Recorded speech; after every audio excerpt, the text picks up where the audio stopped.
A 4-day power outage in the vicinity of Sonamora Hospital has caused significant public distress. Local pharmacy owners have formally expressed their grievances, noting that the prolonged lack of electricity is severely disrupting essential services. Local pharmacy owners have filed formal complaints regarding the operational challenges endured over the past 4 days. They report that the ongoing power outage has severely hindered their ability to dispense essential medications effectively to patient families in need.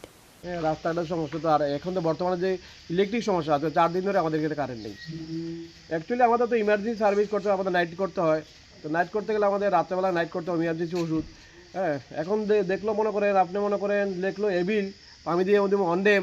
তো রাতে যেহেতু আমাদের হালকা লাইটে বিয়ে করতে হয়, হালকা ক্যান্ডেল দিয়ে তো আর বিজনেস করা যায় না। এভাবে আমরা কমপ্লেন করেছি অনেকভাবে কমপ্লেন করা হয়েছে, কিন্তু তারা আমাদের পাত্তাই দিচ্ছে না। তারপরে দিচ্ছি আসবো এভাবে চলে যাচ্ছে অনেক দিন ধরে। 4 দিন ধরে একটা ইমার্জেন্সি রোডে ইমার্জেন্সি হসপিটালে ওষুধগুলো আমাদের পরিষেবা দিচ্ছে হচ্ছে, কারণ রাত্রেবেলা অনেক ইমার্জেন্সি পেশেন্ট আসে।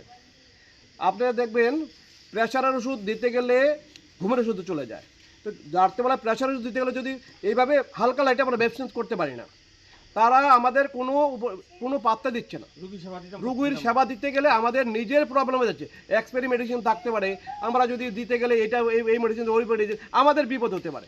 কিন্তু আমরা যে বিপদ ভোগ করছি তার জন্য কর্তৃপক্ষের কোনো উপভোগ নেই। এখানে ল্যাবগুলো চলে কিভাবে? ল্যাবগুলো চলে, ল্যাব বন্ধ আছে এখানে, ওখানে সব বন্ধ আছে, এখানে কোনো রকম পরিষেবা আছে। এখানে ডক্টর কোয়ার্টারের কালকে আমার সঙ্গে পার্থর কথা হয়েছে, এখানে এমআইসি মন করেছে এখানে